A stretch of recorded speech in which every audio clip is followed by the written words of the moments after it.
Je donne maintenant la parole à son Excellence, Madame Kaja Kallas. Madame, vous avez la parole. Madam President, Madame la Présidente, Mesdames et Messieurs les ambassadeurs, c'est un honneur que de prendre la parole devant le Conseil de sécurité des Nations Unies.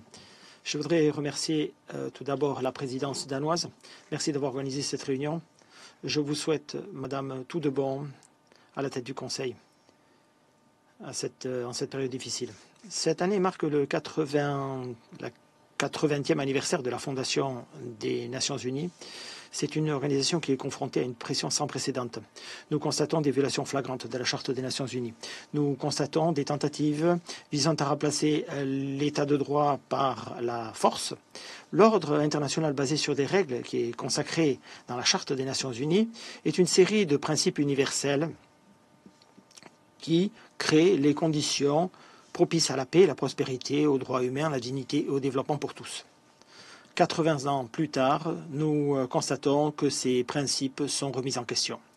Mon message aujourd'hui, le message que je tiens à vous transmettre est des plus simples. Que l'on parle de soutien au droit international humanitaire, au droit international des droits humains, aux efforts de maintien de la paix menés par les Nations Unies, d'appui à la sécurité, au multilatéralisme, aux efforts dans le domaine humanitaire ou en matière de financement, l'Union européenne restera un partenaire fiable et un partenaire de prédilection pour les Nations Unies.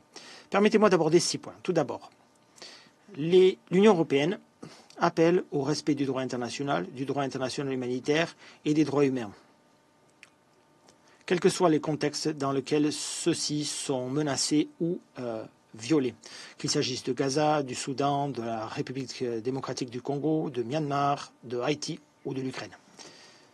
Cependant, depuis 3 ans maintenant, 3 longues années, nous sommes les témoins d'une guerre illégale, une guerre d'agression ayant pour but de détruire un État membre des Nations Unies. La Russie continue de se livrer à une invasion à pleine échelle, une invasion non provoquée. Elle continue d'attaquer, de détruire, de tuer des civils, de répandre de fausses informations, de nier les crimes de guerre qu'elle a commis et de chercher d'échapper à ses responsabilités. N'oublions pas qu'il y a de cela 2 semaines, dans cette même salle, la Russie a utilisé le droit de veto pour s'opposer à la mention de l'intégrité territoriale de l'Ukraine et pour s'opposer à la paix conformément à la Charte. Or, la Charte des Nations Unies est un document sacro-saint si on veut favoriser l'avènement d'un monde plus sûr, qu'il s'agisse de l'Ukraine ou de tout autre pays. C'est la raison pour laquelle l'Union européenne soutient l'Ukraine et l'a toujours fait conformément à son droit à la légitime défense au titre de la Charte. C'est la raison pour laquelle nous sommes aux côtés de l'Ukraine et nous défendons le principe d'une paix durable et juste, conforme à nouveau à la Charte des Nations Unies. C'est l'esprit de la résolution qui a été promue par l'Ukraine et l'Union européenne et qui a été adoptée d'ailleurs par l'Assemblée générale avec un très large soutien des États membres de l'organisation. L'Europe a appris au fil de son histoire que céder aux demandes d'un agresseur mène à davantage de violence. Soyons clairs, cette guerre peut cesser immédiatement si la Russie, qui est le seul pays responsable, retire ses troupes et arrête de bombarder l'Ukraine. La Russie peut faire cesser cette guerre à tout moment, mais elle a choisi de ne pas le faire, et ce, malgré tous les efforts qui ont été déployés, parce qu'elle n'a pas tout simplement atteint ses objectifs militaires. Cet état de fait n'a pas changé. Les Ukrainiens ne veulent pas faire partie de la Russie. Ils luttent contre la Russie et contre cette idée depuis 3 ans.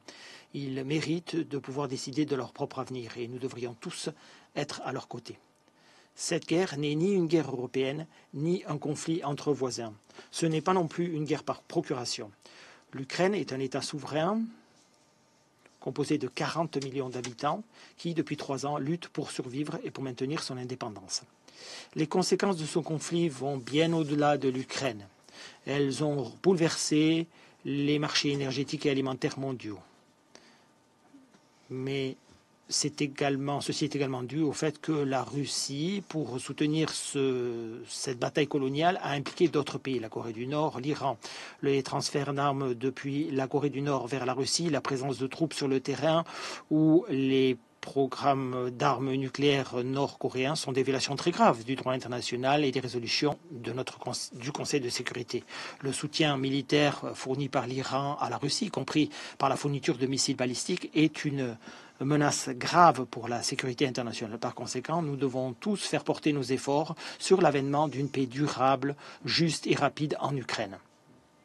Deuxièmement, le soutien de l'Union européenne aux efforts de paix menés par les Nations unies et aux efforts de paix à l'international. Ces efforts sont mobilisés dans toutes les régions du monde. Cependant, mes premières pensées iront à Gaza. Le cessez-le-feu à Gaza tient, mais c'est un cessez-le-feu qui est fragile. Grâce à la mission aux frontières, à la frontière à Rafah, mission de l'Union européenne, au 8 mars, plus de 3500 personnes avaient pu traverser la frontière, passer en Égypte.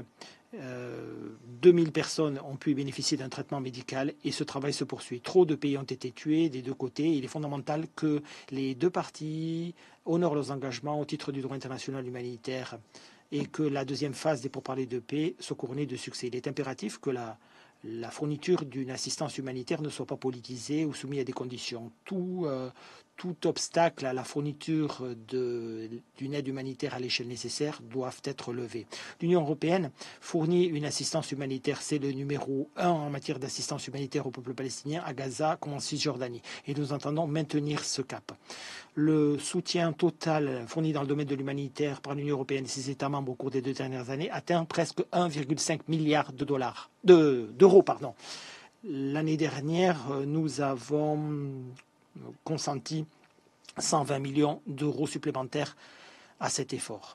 La mission à la frontière avec l'Égypte, donc la mission à Rafah de l'Union européenne, est notre contribution au soutien au cessez-le-feu sur le terrain. Cependant, la solution à 2 États est la seule manière de garantir une paix durable et de garantir la sécurité au Moyen-Orient. C'est pour cette raison que l'Union européenne appuie les efforts diplomatiques par le biais de l'Alliance mondiale pour la mise en œuvre de la solution à 2 États. Nous sommes prêts à travailler avec Israël, avec l'autorité palestinienne et avec les acteurs internationaux et régionaux. Je tiens également à dire que l'Union européenne rejette fermement toute tentative visant à modifier d'un point de vue démographique ou territorial la donne sur le terrain. À Gaza, comme dans d'autres parties du monde, partout, conformément à la Charte des Nations Unies et au droit international. En même temps, la sécurité d'Israël est fondamentale pour favoriser l'avènement d'un règlement politique durable. À cet égard, nous nous félicitons du plan arabe pour la reconstruction et le redressement qui a été présenté lors du sommet du Caire récemment et qui a été adopté par l'Organisation pour la coopération islamique. Je pense que c'est un plan sérieux qui pourra servir de base pour parler sur l'avenir de Gaza et nous débattrons justement de ces idées de concert avec nos partenaires arabes. Nous sommes également favorables à l'avènement d'un État de Palestine dont Gaza serait une composante intégrale et nous travaillerons avec la communauté internationale pour reconstruire Gaza. Notre plein soutien va également au rôle que jouent les Nations Unies et son envoyé spécial en Syrie. La chute du régime Assad a constitué un point d'inflexion. C'est une possibilité pour tous les Syriens de reconstruire leur pays. Mais il est fondamental pour tous les acteurs de mener à bien un dialogue qui doit être dirigé et contrôlé par les Syriens. Les atrocités dont nous avons été les témoins ces derniers jours sont tout à fait inacceptables et prouvent à quel point la situation est fragile. Elle ne saurait se reproduire.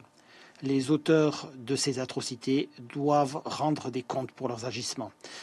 Si nous voulons que la stabilité s'enracine, il est impératif que la transition vers la paix soit pacifique, soit ouverte à tous, et il est impératif que les civils soient protégés, quelles que soient les circonstances, dans le plein respect des droits humains et du droit international. Nous exhortons tous les acteurs externes à respecter l'unité, la souveraineté et l'intégrité territoriale de la Syrie. En parallèle, nous nous félicitons des évolutions clés qui vont dans la bonne direction, d'une transition ouverte à tous, suite à l'accord intervenu hier, annoncé entre les forces démocratiques syriennes et Damas, qui pourrait permettre de favoriser l'avènement d'un avenir meilleur et plus stable pour de nombreux Syriens. En ce qui nous concerne, il est affaire d'apaiser la situation socio-économique très difficile en Syrie, nous avons suspendu certaines sanctions. Nous espérons que ceci donnera suffisamment d'espace aux autorités syriennes pour travailler. Mais nous sommes prêts à les remettre en place s'il y a à nouveau une détérioration. La 9e conférence de Bruxelles, qui est prévue la semaine dernière, le 17 mars, abordera justement les besoins immédiats de cette transition. J'espère pouvoir y accueillir des acteurs internationaux et régionaux. C'est un travail d'équipe. L'Union européenne, sachez-le, est prête à accroître son soutien à une transition inclusive, ouverte à tous, et prête à répondre aux besoins humanitaires et à aider au redressement économique de la Syrie. Mais nous voudrions que les autorités qui occupent le pouvoir actuellement prennent les mesures qui s'imposent. Nous voudrions également que toutes les parties renoncent à la violence immédiatement afin de mettre la Syrie sur la bonne voie, une voie qui va être longue. Au-delà du Moyen-Orient, nous devrions continuer de travailler au règlement des conflits comme celui qui fait rage dans l'Est de la République démocratique du Congo. La dernière résolution du Conseil de sécurité adoptée récemment, qui a été adoptée à l'unanimité, envoie un message très fort à ceux qui sont responsables de l'escalade actuelle de la violence. Il envoie le message suivant: l'intégrité territoriale en Afrique où que ce soit est fondamentale. Mesdames et messieurs les ambassadeurs, le troisième point que je voulais aborder concerne la sécurité. Le partenariat stratégique pour la paix et la sécurité entre les Nations Unies et l'Union européenne est un cadre, et le cadre de notre coopération, un cadre qui existe depuis longtemps. Il illustre notre attachement à la stabilité mondiale. De manière plus concrète, l'Union européenne contribue aux efforts menés par les Nations Unies, qui sont mis à disposition par les Nations Unies par le biais d'une action coordonnée. Nous mettons à disposition des fonds, nous nous concentrons sur la prévention, nous le faisons également dans le cadre de notre politique de défense commune, de politique de sécurité et de défense commune. Nous fournissons par exemple un financement prévisible aux opérations de consolidation de la paix. Nous avons par exemple maintenu notre contribution de 3 millions d'euros au Fonds pour la consolidation de la paix au cours du cycle budgétaire actuel. Et les États membres de l'Union européenne représentent 1/5 du budget des opérations de maintien de la paix des Nations Unies. La prévention est au centre de nos efforts de consolidation de la paix et par conséquent de nos efforts en matière de sécurité est beaucoup plus important que le fait d'avoir une attitude réactive vis-à-vis des crises. Pour renforcer ces efforts, nous travaillons à la mise en place d'un groupe d'amis de la consolidation de la paix, de la consolidation et de la prévention des conflits. Mais au-delà de ça, l'Union européenne est un prestataire dans le domaine de la sécurité. Depuis 2003, l'Union européenne a lancé plus de 40 missions et opérations militaires, 40 donc opérations civiles et militaires au niveau mondial. 21 sont en cours et nous travaillons très souvent de concert avec les Nations Unies sur le terrain. Pour n'en citer que quelques-uns, il y a tout d'abord l'opération Aspides qui a déjà protégé plus de 340 vaisseaux qui traversent la mer Rouge. L'opération Atalanta qui lutte contre la piraterie dans la Corne de l'Afrique. L'opération Althea en Bosnie-Herzégovine, une opération qui aide à préserver la stabilité du pays par son soutien aux autorités nationales. Elle aide ainsi les autorités nationales à maintenir un contexte sécuritaire plus sûr pour tous les citoyens. Et enfin, l'opération Irini qui s'efforce de garantir l'application de l'embargo sur les armes en Libye. Ensemble, nous pouvons réfléchir à la consolidation de la paix, aux opérations de la paix, et voir comment celle-ci pourrait mieux refléter l'évolution du panorama sécuritaire et dans le domaine de la paix. Cette année, l'examen de l'architecture de consolidation de la paix et la conférence ministérielle sur le maintien de la paix sera une occasion de réfléchir à ces questions. La quatrième point que je voulais aborder, c'est le soutien de l'Union européenne aux solutions multilatérales. L'adoption du pacte pour l'avenir l'année dernière prouve que cet attachement, cet engagement est quelque chose qui est partagé avec les autres pays du monde. Renforcer le multilatéralisme c'est évident, un travail d'équipe. C'est la raison pour laquelle nous dialoguons avec nos partenaires au niveau régional. La semaine dernière, nous avons ainsi organisé le premier sommet Union européenne, Conseil de coopération du Golfe. Cette année, avec le sommet et la réunion ministérielle entre l'Union européenne et l'Union africaine, nous célébrerons le 25e anniversaire de notre partenariat. Il y a également un sommet qui a été prévu entre l'Union européenne et la communauté des États d'Amérique latine et de la Caraïbe. Il y a de nombreux exemples de par le monde qui prouvent que le multilatéralisme est la seule manière de régler les problèmes. Par exemple, en Somalie. En ce qui nous concerne, nous continuerons de soutenir l'unité et l'intégrité territoriale de la Somalie. Nous continuerons de soutenir les partenaires de la Somalie qui sont dans cette salle et qui sont à nos côtés pour lutter contre le terrorisme. Nous nous félicitons par exemple de la nouvelle mission d'appui et de stabilisation de l'Union africaine en Somalie, et nous sommes favorables à l'option de financement hybride qui a été proposée. Nous pensons que c'est un premier exemple et un premier test qui nous permettra de mettre en œuvre dans la pratique la résolution 2719. La Myanmar est un autre exemple de la combinaison des talents dans la recherche de solutions aux problèmes. L'Union européenne coopère ainsi avec l'ASEAN ainsi qu'avec les forces pro-démocratiques et les forces d'opposition afin de remettre le Myanmar sur la voie de la démocratie et rétablir la paix et la stabilité. Mais nous joignons également l'acte à la parole. Ainsi, de concert avec les États membres de l'Union européenne, en 2024, l'Union européenne a été le deuxième bailleur de fonds du Myanmar.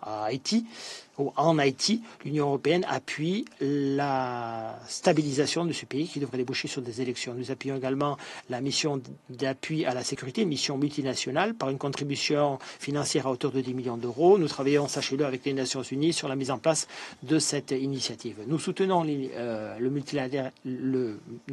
multilatéralisme, non pas là et seulement quand cela va dans le sens de l'intérêt, mais nous le soutenons tout simplement parce que cela va dans le sens des intérêts de tous. L'élargissement du programme nucléaire iranien va à l'encontre des engagements pris par l'Iran. Ceci a été repris par le Conseil de sécurité dans sa résolution 2231. En même temps, une approche multilatérale comme le PAGC est un élément clé. Il n'y a pas d'alternative durable à un règlement diplomatique de ce problème. La cinquième question sur laquelle je voulais revenir, c'est l'humanitaire. Le travail dans le domaine de l'humanitaire. Les besoins humanitaires continuent d'augmenter au niveau mondial. Alors que d'autres se retirent, l'Union européenne, elle, a accru ses engagements. Elle a mobilisé près de 2 milliards d'euros cette année. En 2020, au Soudan, par exemple, la guerre a débouché sur la crise humanitaire la plus importante au niveau mondial. L'Union européenne soutient tous les mécanismes qui ont pour but de mettre un terme à la guerre et continue de travailler de concert avec les mécanismes d'application du principe de responsabilité au niveau international pour demander aux auteurs de ces atrocités de rendre des comptes. En 2024, l'Union européenne a alloué près de 260 millions d'euros à la réponse humanitaire à ceux qui sont dans le besoin au Soudan. Nous avons également promu un pacte de non-agression avec les parties belligérantes pour protéger les infrastructures clés comme les barrages et les réseaux électriques. La pression internationale et régionale, cette pression devra être mobilisée pour aider à arrêter les destructions qui sont en cours. Un autre exemple de l'action de l'Union européenne, c'est l'assistance humanitaire fournie par l'Union européenne en Afghanistan, où la situation en matière de droits humains continue de se détériorer, notamment pour les femmes et les filles. Nous nous félicitons à cet égard des efforts déployés par les Nations Unies pour lancer un processus politique mené à bien par les Nations Unies, un processus relançant le processus de Doha. L'Union européenne est prête à contribuer en tant que bailleur de fonds avec une présence à Kaboul. Sixième observation, mesdames et messieurs, qui concerne le financement. L'Union européenne et ses États membres se sont engagés de manière sans parallèle, dirais-je, à garantir la stabilité financière de l'Organisation des Nations Unies en s'acquittant de leur contribution à temps et pleinement. Ensemble, nous sommes le premier fournisseur d'aide publique au développement. 42% de l'aide publique au développement en 2022 et 2023, plus de 90 milliards d'euros. Et le plus gros de cette aide se fait par le biais des institutions des Nations Unies. L'Union européenne et les États membres de l'Union européenne, ensemble, sont ceux qui contribuent le plus au système des Nations Unies. Les États membres de l'Union européenne financent un quart du budget ordinaire des Nations Unies. Ensemble, l'Union européenne et ses États membres constituent un tiers des contributions financières réalisées à l'attention des fonds, programmes et agences des Nations Unies. En 2022, nos États membres ont mobilisé 14 milliards d'euros. L'Union européenne y consacre 3 milliards chaque année. Et c'est une somme c'est la somme la plus importante. Nous sommes, l'Union européenne est la pierre angulaire du financement des Nations Unies. C'est un exemple de plus de notre engagement et de notre soutien aux Nations Unies. Madame la Présidente, Mesdames et Messieurs, je voudrais enfin me revenir à 4 menaces transversales qui pèsent sur la paix et la sécurité mondiale. Tout d'abord, le terrorisme, qui nous touche tous. Je tiens à vous assurer que notre volonté de lutter contre le terrorisme est sans faille. Nous entendons continuer de nous anticiper aux menaces et de travailler, et nous entendons continuer de travailler avec nos partenaires. Ensuite, deuxièmement, la manipulation de l'information et l'ingérence. C'est un outil, ce sont des outils qui sont utilisés de plus en plus dans le cadre de guerres hybrides pour organiser des opérations clandestines par différents acteurs.